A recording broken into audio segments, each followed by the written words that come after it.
Pablo Castellano, 1934. Diputado y secretario de la Mesa del Congreso en la legislatura constituyente. Militante clandestino del Partido Socialista y UGT en el franquismo, elegido diputado de las Cortes en 1977, revalidando su escaño en 1979 y 1982. Fue secretario de la Mesa del Congreso y miembro de la Comisión Constitucional durante la legislatura constituyente, y posteriormente presidiría la Comisión de Justicia e Interior. Entre 1976 y 1978 fue miembro del Comité Federal del PSOE. En primer lugar, hay que dejar claro que todo lo que puedo decir, la línea vertebral de la transición no es fruto de ninguna, por mucho que interesara políticamente decirlo así y magnificarlo, no es fruto del esfuerzo de una oposición seria y coherente contra el régimen anterior. Es el desarrollo, por sus dificultades y altibajos, de un programa del propio franquismo para su perdurabilidad. O sea, el día que Franco, a instancias, lógicamente, y por presión, que ya se había producido antes, decide que España es un reino y que en su día, la jefatura del Estado será una restauración a lo clásico, como fue la restauración de Alfonso XII, ese día empieza la transición.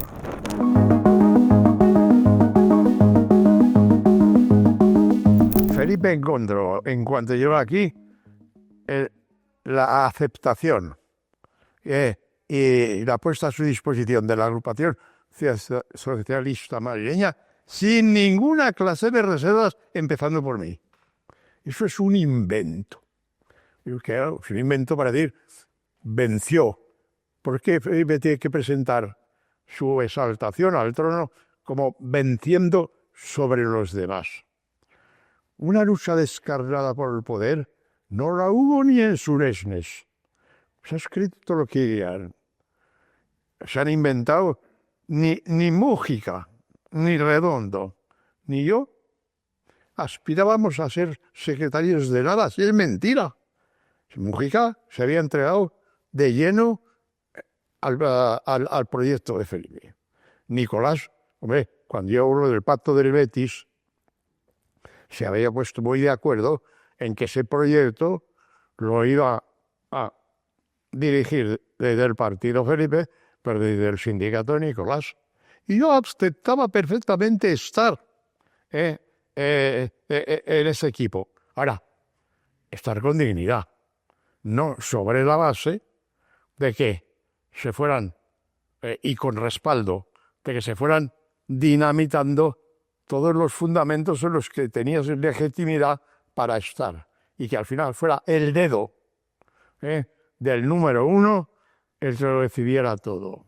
Y como además yo ocupaba y salí elegido en Suresnes, aunque no lo acepté, secretario de Relaciones Internacionales, la secretaría más gustosa de Felipe, yo sabía que no iba a poder tocar un papel, porque ejercía el personaje. El personaje tiene, y allá en sus características. Ahora, la característica de el culto a la personalidad, tendríamos que tener, se decía, un sino bien visible. Y claro, no podía ser de orden colectivo como era una comisión ejecutiva de todos por igual y sin preeminencia, muy colegiada, muy anarquista, porque decían que claro, era mi concepción anarquista de la vida. Y el felipismo tiene un problema gravísimo. Es que el felipismo, primero, políticamente es la liquidación de todo lo que sea la historia del partido, de la perspectiva de un partido, no de clases, sino un partido al servicio de la clase trabajadora, porque también había sus contradicciones y muy profundas. Segundo, la puesta en vigor de un programa económico que es absolutamente protagonizado por los economistas de Lini. El gran grupo, Boyer, Solskjaer, todos ellos eran la estructura.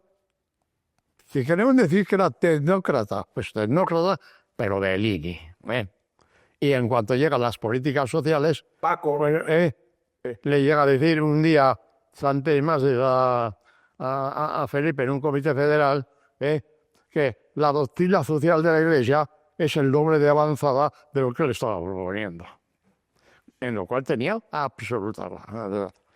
Y entonces Felipe es un clavo del que ir colgando cada uno sus intereses, pero nunca los de la clase trabajadora. Ahora, eso dura por aquello de la unión partido-sindicato, mientras el sacrificio que se le pide a Nicolás Redondo de calmar ánimos, porque primero es la reforma política, primero es asentar las bases, y luego ya veremos las reivindicaciones de los trabajadores, le lleva ahí la gota que colma el vaso al año 80 y ya a la huelga general. El filipismo no es en un momento determinado una expresión de una oposición que va rescatando, como te decía, parte de la verdad. Es una aceptación de la reforma.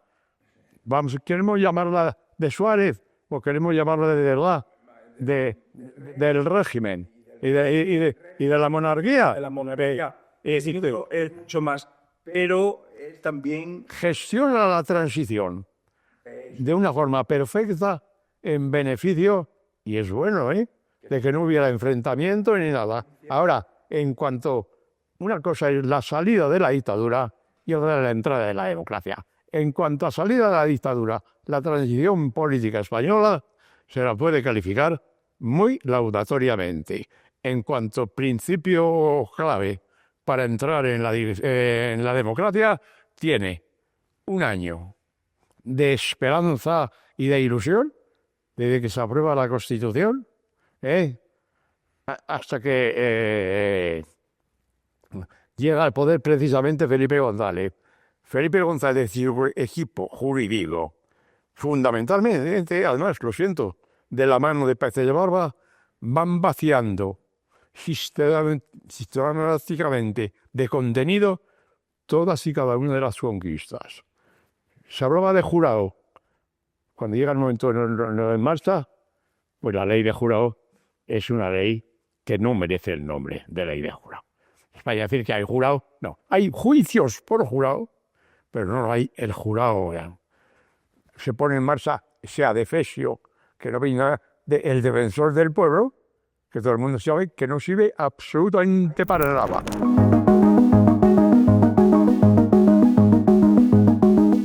Felipe dice siempre, en el programa de la transición no lo dice,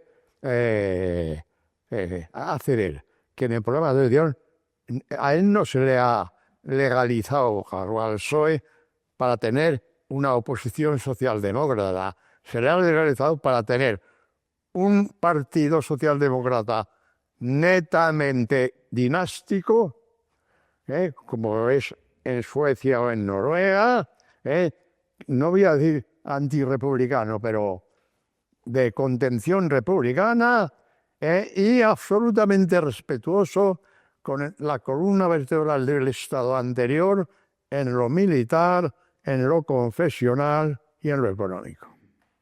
Y así lo hace. ¿Qué ocurre? Que en esta trayectoria se le cruza por medio un fenómeno que se llama la corrupción. La corrupción empieza de forma visible, con la famosa operación en Rumasa. Cuando llega el momento de las elecciones de 1982, Felipe tenía banquillo para que le diera la gana. O sea, obviamente, claro, si tú en el banquillo formas el equipo con gente que según Maragall estaba superiorizada, te pones unas limitaciones que te pueden decir, ni de la teoría ni de la práctica, eso está permitido. Ahora, si tú constituyes el banquillo con gente que tiene muy dudoso caché de carácter en la lucha obrera o contra la dictadura, hace dinero lo que te da la gana. Los gobiernos de Felipe González huyeron desde el principio de personas que le pudieran decir, tengo autoridad moral superior a la tuya. Todos tenían un pasado que ocultar. Todos. El que no era converso del estalinismo, pero del estalinismo, de los que lloraron, confesado por ellos, algunos de los que lloraron la noche que murió Stalin, o era converso de haber sido, pues pura y sencillamente, haber participado en los planes de desarrollo de López Rodó, pero no solo por sus conocimientos técnicos, sino por su afinidad ideológica. Entonces, por eso yo dije aquella vez que este gobierno es una mierda, pero es nuestro, parafraseando a lo que se dijo de Salvador Allende. Y enseguida fui a parar a la Comisión de Conflictos. Pero es que era así. Allí había gente de muy dudosa moral. Pero de muy dudosa moral. Ahora, lo aceptamos todo el mundo. Felipe no puede decir que tuvo en el interior del partido, ni por parte de los que no estaban muy de acuerdo con su proyecto, una oposición que le pusiera palos a las ruedas. Si dice eso, miente. En el Partido Socialista, los que estábamos distanciados, no pusimos nadie un palo a la rueda. Se empezaron a poner el palo a la rueda, fueron sus amigos, los que empezaron con la corrupción, enriqueciéndose a perjudicar su proyecto. Y si esto no lo reconoce, es un malvado. Y cuando pasa el asunto de la OTAN, que hay un movimiento serio, pero había en el partido había una corriente de un 30% de gentes contra la OTAN, que entonces estábamos bien organizados. Y se dice, nos extendimos, el primero que se opone soy yo. Y si no el primero, el segundo. Con Gómez Llorente, no, es una locura. Vista la situación del país, vista la debilidad de la izquierda, no se podía ver eso. Y eso lo he respetado. Ahora, que dentro, en cosas que no me gustaban, haya hecho, haya tenido alguna actitud contraria, sí, pero no obstruccionista.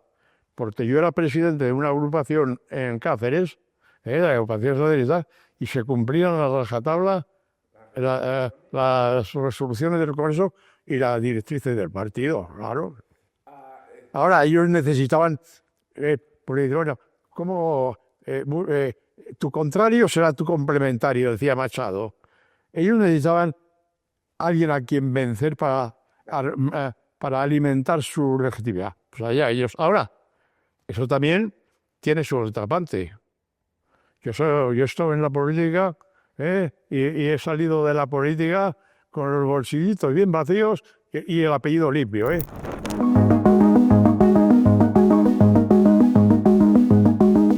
Felipe me dijo un día, Pablo, nunca esperé que me hicieras eso. Y entonces sí noté que eso era ya la ruptura definitiva hasta de la relación personal. ¿Y qué fue? Y tenía razón él. Pero es que se le ocurrió decirme, oye, mañana o pasado, no sé, el viernes te espero a comer en la Moncloa. Y yo le dije, no sé si podré ir porque tengo mis compromisos. Tú verás. Y entonces yo me preocupo el tema y dije, hombre, no ir es una completa desatención. Va a ser una falta de educación. Ahora, ir, conociendo como conozco el uso que hacen de todas las cosas, tanto él como Alfonso, es un riesgo en el que te juegas, pues que a cambio diciendo, que te has pasado de bando, que tal, porque no voy. Y no fui. Y entonces, a los 2 días me dijo, nos has dejado a Carmen y a mí con un plato puesto. No te lo perdonaré jamás. Yo le dije, si no lo entiendes, lo siento.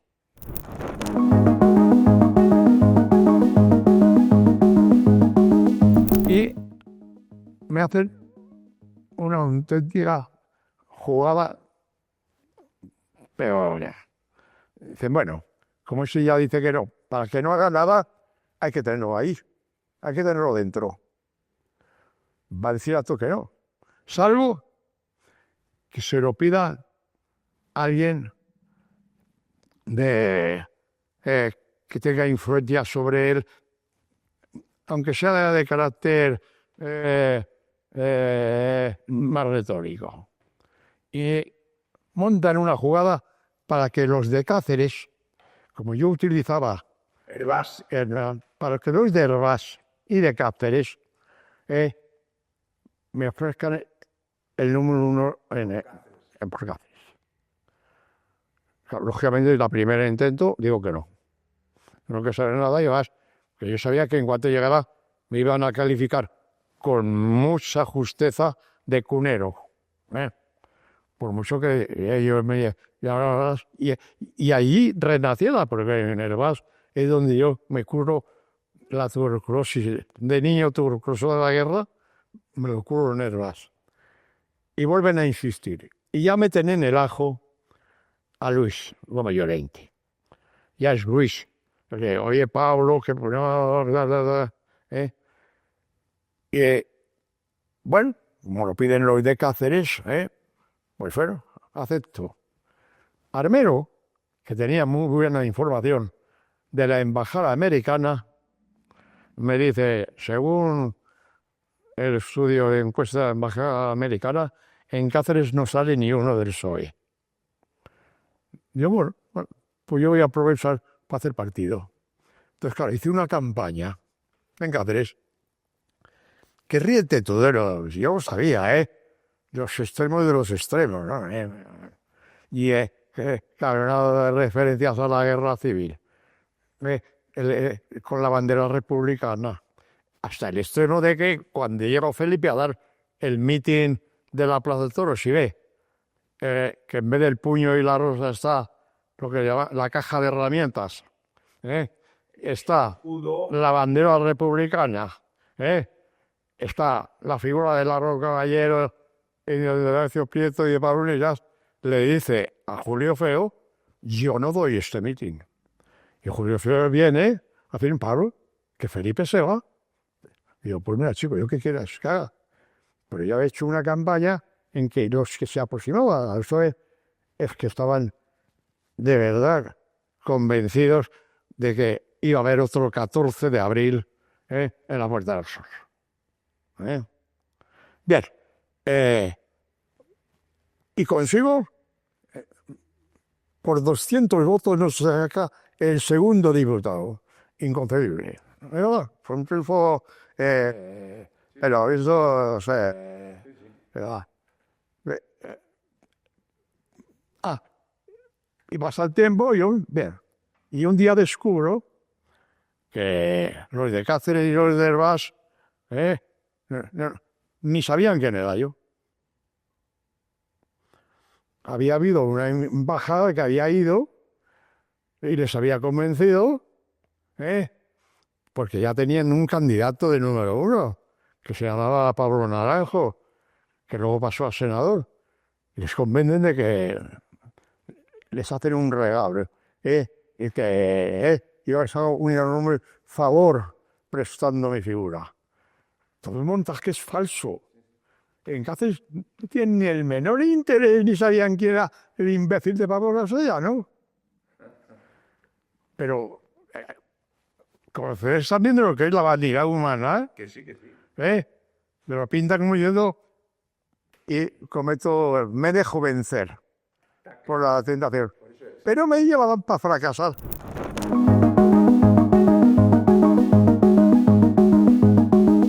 Se reúne el grupo parlamentario para que se entere de estamos hablando de la primera legislatura, año 77, para que sepa que la Ejecutiva ha decidido que en la mesa ese Gómez Llorente como vicepresidente y estén como secretarios Rafael Escuredo y una chica por Granada que se llamaba Rojo Izquierdo. Rojo izquierdo. Bien. Y de pronto un ingenuo, el que estaba allí en la reunión del grupo parlamentario, dice, ¿eso qué es? ¿Una decisión irrevocable? No, no, no. Le contesta Alfonso que a buenas horas. Que la participación los compañeros podrán decir. Y nadie pide la palabra. Y pues hay uno que dice, sí, yo pido la palabra. ¿Tú qué quieres decir? A mí me gustaría que estuviera en la mesa para el castellano. El revuelo, imagínate, es impresionante. Pero bueno, a votación. Salió. Ellos querían meterme en el último rincón de arriba, se encuentran de pronto con que voy a la mesa. Me consta por filtraciones de la propia Ejecutiva, que pues no queda más remedio que no coja ni el acta. Algo hay que hacer. Y entonces dicen, no, cuidado, que va a estar en la mesa Rafael Escureo, sevillano, y va a estar Llorente, y ya le vigilarán. Y le sujetarán para que no haga ninguna de las suyas. Claro, no ignorando, creo que lo valorarían, que en la política es imagen. Y que la primera imagen que iba a salir del Congreso de los Diputados iba a estar yo sentado ahí. Y claro, ¿qué ocurre? Que si tenías alguna imagen en alguna minoría, de la noche a la mañana, ¿sabes? Porque acuérdate que para hacer tragar la transición, en todos los telediarios, venga al Congreso, venga. Y entonces se encuentran que te están creando un capital político. Pero te voy a contar otra para que veas lo que es la realidad de la política. Y salgo beneficiado, porque quien me da notoriedad para luego poder hacer el tonto con mayor o menor acierto en medio de comunicación o escribir o hacer otro, Por la mesa. en la incipiente es la mesa. Cuando luego hago una amistad francamente agradable con el amigo Hernando Gil y con Paco Rubio, porque constituíamos en plan de broma, decíamos que éramos el núcleo extremeño del poder, porque Antonio era de Campillo de Llerena.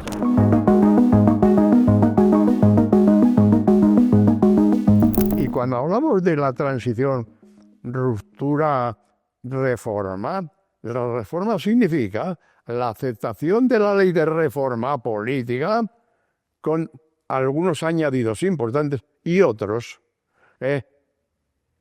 pura cosmética. Por ejemplo, la Constitución, que es una pieza importantísima, interesa decirlo porque para no menospreciar la lucha de la oposición. Bueno, pues digámoslo, pero reconozcamos que el texto tiene un firmante, el Instituto de Estudios Políticos.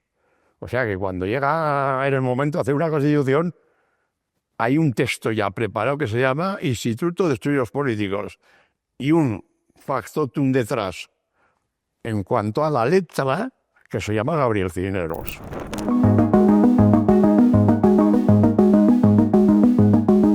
Los militares ganan la guerra, Franco la guerra. Al principio los falangistas tienen algún cierto protagonismo, pero en cuanto estalla la Segunda Guerra Mundial, el protagonismo, lógicamente, empieza a ser del nacionalcatolicismo.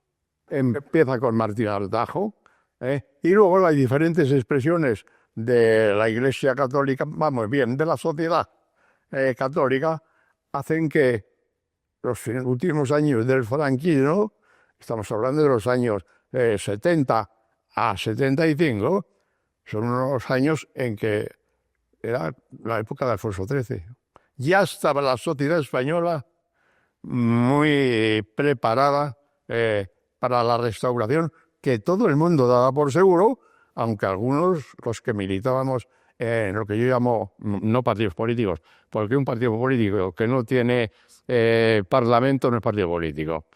Organizaciones de resistencia procurábamos orientar hacia otros derroteros, que era entonces en aquellos momentos tanto el PC como el PSOE tenían posiciones netamente republicanas.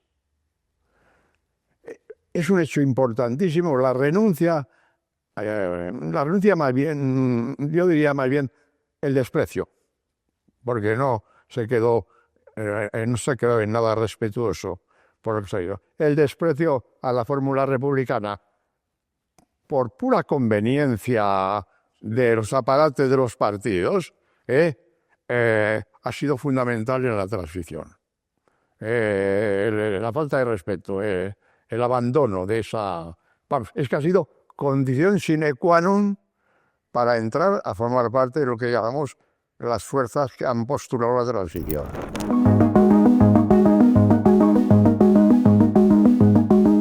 El fiasco y el fracaso del 23F cambia el panorama. El 23F ya, no creo que ya nadie dude, es una operación servicios secretos PSOE. Institucional. O sea, hay un señor que se fuga con una maleta, no me acuerdo cómo se llamaba. Sí. Gómez Iglesias o algo así. No. No me llamaba. Bueno, yo sé lo que iba en la maleta. Sí. En la maleta iba, primero, el acuerdo de los partidos, porque claro, los partidos ofrecen su gente para un gobierno. Luego hay una declaración de los partidos. Y hay también la aceptación por todos y cada uno de los componentes de la propuesta armada de que van a desarrollar. Si no, Granada no hubiera subido a la tribuna, si lo hubieran dejado jugando con el nombre de gentes que no se hubiera comprometido. Claro, ese documento, el documento del compromiso de Armada al último, que no sé quién era, el gobierno de Armada, de aceptar el cargo, es un documento esencial en la historia de España que nadie va a ver. Porque pone en el fisto que gentes como Garrigues, Matés, Osorio, Fraga, de Barba, Solana, están en el golpe de Estado. Por eso había que hacer la farsa del campamento y luego buscar dos chivos expiatorios con unas condenas altísimas para que nadie en el Tribunal Supremo. Pero esa es la asignatura pendiente. Y ahí el armazón espiritual que se rompe del todo. Se rompe del todo porque empiezan a echarse culpas unos a los otros. Es más, hay quien califica la conspiración de las tres As, los tres Alfonsos, porque el promotor de toda la historia de montaje se llama Alfonso Osorio. El que iba a representarlo se llama Alfonso Armada, pero el que le lleva el PSOE a esta exposición se llama Alfonso Guerra. Y esto es así. Por eso no pueden jamás revelar esos secretos. Pero ya eso es la prueba de que a qué grado de compromiso estaba González para que cuando llega el momento de tomar el poder por las urnas, ella elegido, su política esté ya perfectamente marcada, que sus límites son nos estamos pasando de demócratas, a empezar a vaciar. No olvidemos que la primera disposición del fiscal general del Estado que nombra Felipe González, ni más ni menos que contra los objetores de conciencia.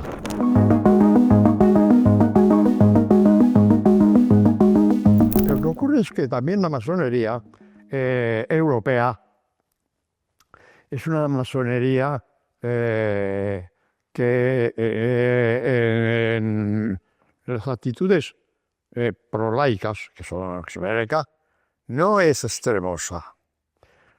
Nosotros somos un país que todo tiene que ser un poco extremoso. Y en nuestras historias, la masonería que yo he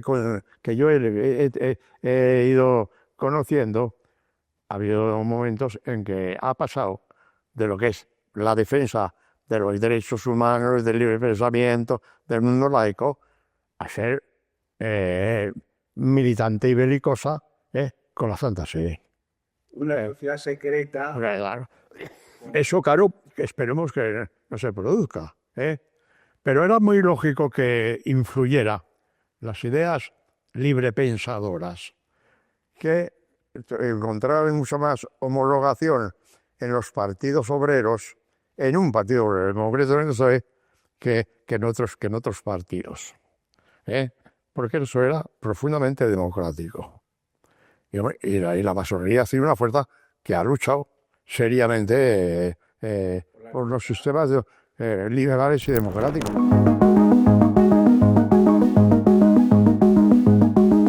La operación de desmontar la Junta Democrática es una operación que el régimen no podía desmontar en lo que había por la centralización de que era una expresión democrática. Solo se podía desmontar desde las propias filas de la oposición.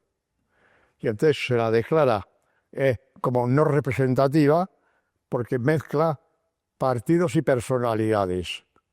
Entonces dice, no, hay que ir a una cosa. Y se monta la plataforma, en la que se cuenta fundamentalmente con Joaquín Ruiz. Cuando se monta la plataforma, la plataforma, los de la Junta reaccionan con mucho sentido común, no descalificando, diciendo, bueno, pues vamos a unirnos. Pero claro, el obstáculo estaba en que la plataforma dice, pero aquí no hay condicionamientos de ir a por esto, ya se decidirá. Eso era ya saber que en donde estuviera el PSOE, la UGT y estuviera Joaquín Jiménez, era el viejo Múnich, en el que nunca estuvieron los comunistas. Era el contubernio.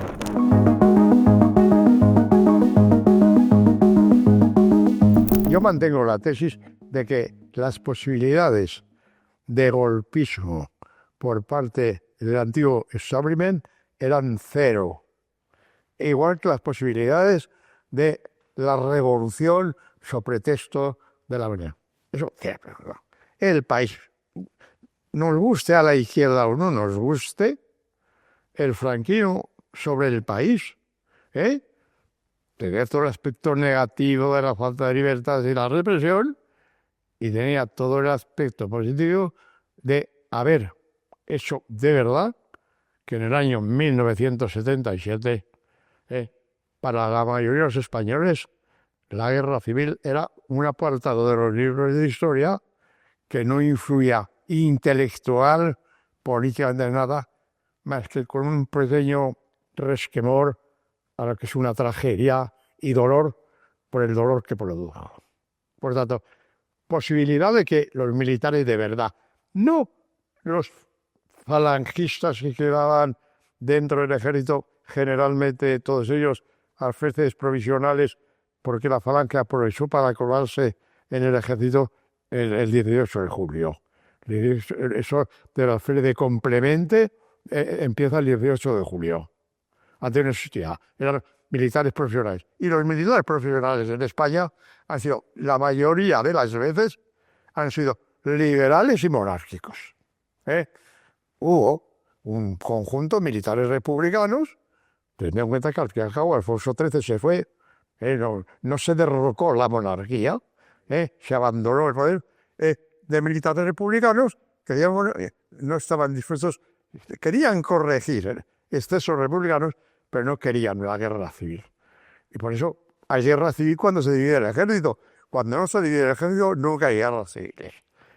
Sea en la secesión americana, sea en nuestra guerra civil, o sea en la guerra de Chiang Kai-shek. Siempre es porque se divide el ejército. El pueblo, generalmente, por mucho que se divida, se insulta.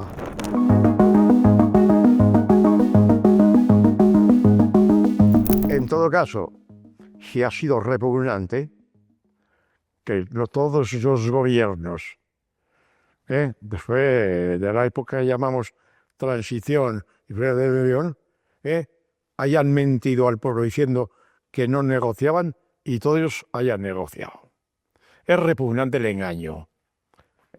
Es absolutamente repugnante. Es manifestación de violencia, una mística, porque hay una mística, pues esto se ha alimentado de conceptos absolutamente metafísicos y telúricos.